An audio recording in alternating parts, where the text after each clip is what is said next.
was 11 years old when I watched Who Framed Roger Rabbit. And you remember Toontown? It was that early 20th century classic traditional urban village, which the Toons cherished so much. And I could never really understand what was so villainous about the antagonist. He just wanted to build highways with tire salons and inexpensive motels, fast food.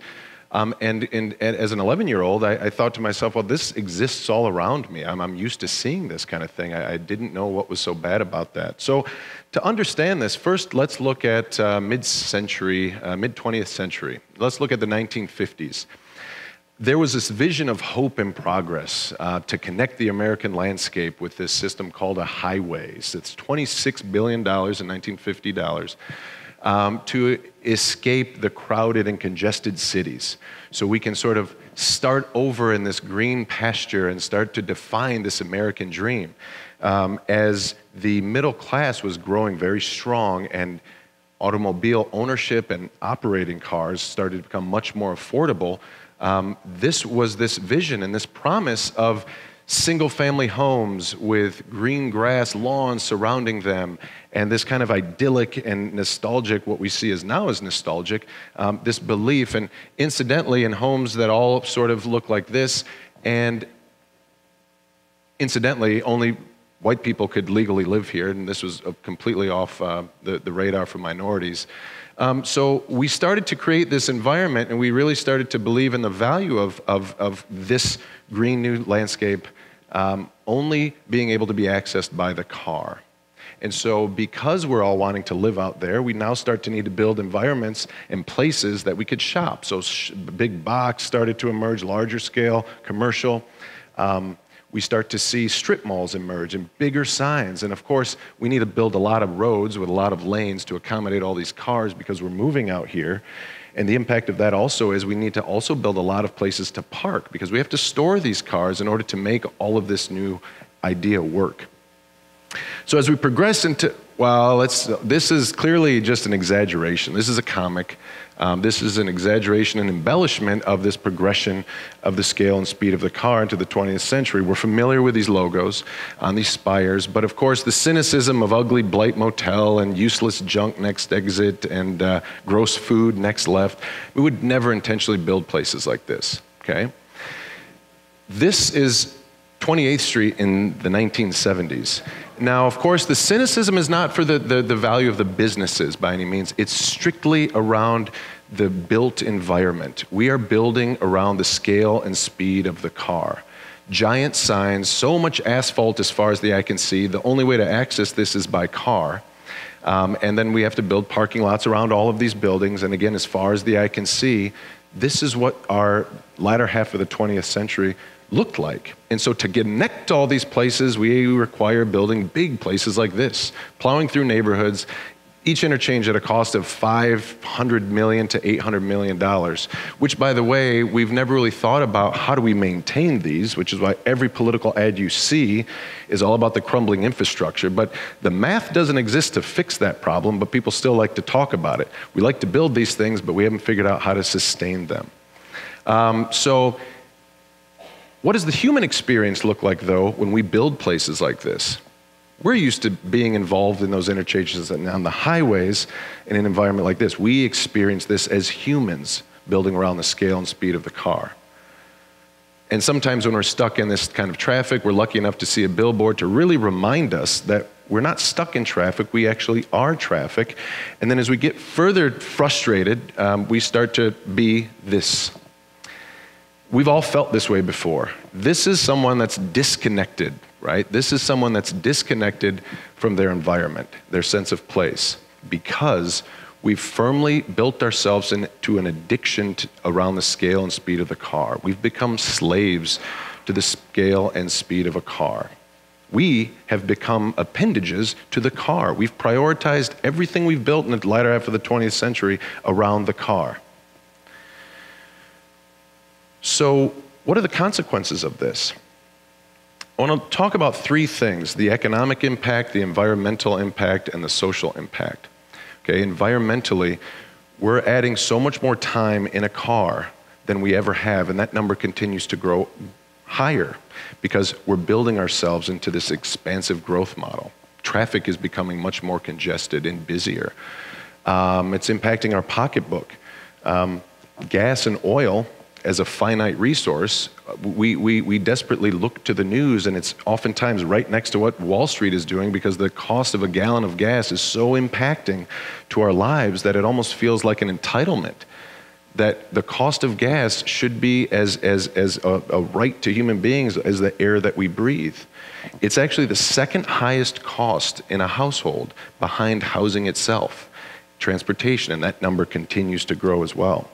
Property values, we're seeing, data is showing, are stagnating in these strictly auto-oriented corridors, okay? On the environmental side, this expansive growth model to the scale and speed of car is eroding our very valuable rural and agricultural lands. Our rural and agricultural lands are actually shrinking because of this type of development. Stormwater and heat runoff, because of all of this asphalt, we're not allowing this water to permeate back into our ground. And that volume continues to go up as well in terms of managing that runoff, and the heat, the temperature's rising as well. And primarily we're all aware of the pollution. Transportation pollution is the #1 impact of pollution in our atmosphere. And on the social, sort of cultural side, the people side, nobody cares about these places. We don't care about places that are built around the scale and speed of the car. There's no distinguishing and dignified feature that makes us feel a strong sense of place because it's not at the human scale. So let's take a look a minute, and we could see some evidence of this. We experience these big parking lots. We have to walk through them. We see a lot of decaying and disinvestment in these auto-oriented places, and we can see that there's been an evidence of a bankruptcy in the value of the human experience because of our connection to the car. We treat places now as places for disposable outposts of consumerism. And we're seeing evidence of all of that around us. Fortunately, we're starting to see that some of these things can change. So looking back 5,000 years, Mesopotamia, the advent of a city, an urban settlement created simply around the idea of proximity. So society and civilization began because goods and services needed to be traded, and the most efficient way to do that, and the most effective, is to be next to each other, to be in proximity. Okay? This idea continued as we move forward a couple of thousand years, but now we're starting to see a few different things emerge. Let's really dignify and distinguish our architecture. Let's build places worth caring about, where we want to be. Let's start involving the public realm, and let's build public places, squares, fountains, places that we could have civil discourse. Let's invite attitudes and beliefs that are different from me, because philosophies emerge, debates emerge, art emerges, creativity emerges, innovation emerges, and people thinking differently around each other actually increases tolerance of one another. So, and we continue to move forward. A couple more thousand years, early 20th century Paris, these same tenets still existed as we built our cities around the scale and speed of humans. We still see human scale buildings, human scale cross sections with our connection to the environment, these trees and bushes in the right of way, in the sidewalk, to give us that connection with big tree canopies, very intentional storefronts that really engage the pedestrian in that environment, and you want to be here. This is why we romanticize about going to places like this on vacation, because we oftentimes here have forgot that there's a significant value to building places like this. So as we move through the 20th century, we start building places like this. We did a 180 because we prioritized how we build ourselves to the scale and speed of the car, okay? We've discussed some of the consequences, and we're seeing that here. Stagnation of property values, this storm water, the heat runoff, and so on. We've got asphalt as far as the eye can see, and incidentally, there's not a hill at the end of that image there. That's just the curve of the earth, which shows you how far we pave things. We've tried to trick ourselves, though.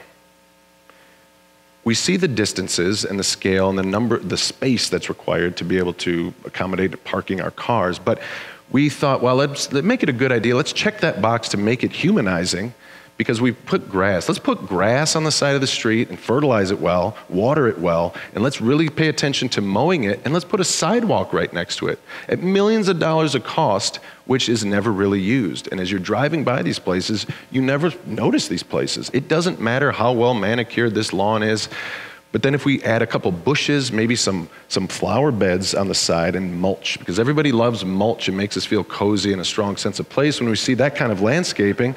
But when you see that around the scale and speed of the car, you never notice it, okay? It loses that value. In the state of Michigan, and many other states around the country as well, we've got a township governance structure. And so with home rule authority means that each one of these autonomous fiefdoms is competing. They're all competing for these limited amount of resources. Not only the capital resources, but how we actually are able to manage the operations and maintenance of all of our infrastructure. So as each of these autonomous fiefdoms are vying and courting new businesses to settle there, especially with tax abatements and new residential developments, we still need to figure out how to connect all of these places. Because of the lack of density, we can only do it by the car and connecting to the scale and speed of the car. And there are some significant implications. We need to start learning how to treat our geography and being as sensitive to our geography as an organism the way we're sensitive to our own organism. If my waist starts to grow, my default thinking is, well, I suppose I should just buy bigger pants and that solves that problem. We understand that the sustainability of staying fit is important for the ecology of the human being. And staying fit in terms of the economic, environmental, and social impact of our geography needs to be looked at the same way. So we're starting to rethink how we look at our environment. The image on the left was our traditional paradigm in which we wanted to transport 60 people. Well, let's make sure we can accommodate 60 cars and we could make parking for 60 cars, and that's how we've designed our way through the latter half of the 20th century. But if we flip the script now and understand the value, and let's prioritize the value of place and space with alternative modes of transportation, we start to realize that wow, we have such a great opportunity to build better places for ourselves. And not only for ourselves, the legacy of our community, our neighbors, the social interactions that we have, our kids and our grandkids moving forward. Because we know that making the right choices and decisions based on the benefit to the economy, the benefit to the environment and our connections with the environment, and also to maximize the value of these social connections, these three elements are what the connective bonds are to make place successful and thrive and vibrant, to make a place that people want to be, people want to exist. So a couple of examples, we can take old disinvested and decaying malls across the country and infill develop them. We can start building mixed use, build more density and not be afraid of density, because it's actually a benefit. We can make neighborhoods more walkable and fill in these oceans of parking that we've become so familiar with. Same thing with housing developments. We can see this large swath of blanket zoning, single-family homes, and start to say to ourselves, well, we can really do something better. Mixed use, walkable, dignified, distinguished, we want to be there. Economy improves, our connection with the environment and our connection with people improve. Same idea with larger scale commercial development, and this is sort of like what we're seeing on Chicago Drive right now, what we're used to seeing with bigger buildings, bigger retail and commercial, surrounded by parking, only getting there by the car. We're starting to say, we want to dignify where we are. We want to be here. We want to see this place grow. So what can we all do about it? Fortunately, we're seeing that happen here. The only way we went from what was courage a couple of decades ago to start thinking this way was because of people like you, citizens participating in this conversation, is how we've started to achieve this level of going from courage to confidence because we have the data now. You as citizens of your own communities are actors in the theater of your own society, your own community. The planners, the builders, the policymakers, the decision makers of these communities are stage crew, okay? The actors, you, the citizens, have to be forthright and participate with the stage crew to let them know what will maximize your performance and quality of life in the place you want to exist in. So now, after 30 years, I can really understand the value that the Toons had with Toontown and the place that they cherish so much. So as we move forward and sort of absorb this new paradigm, we can learn something from them and hopefully join them in the celebration to resist what has happened because of the disconnection of the American landscape through the scale and speed of the car. Thank you very much.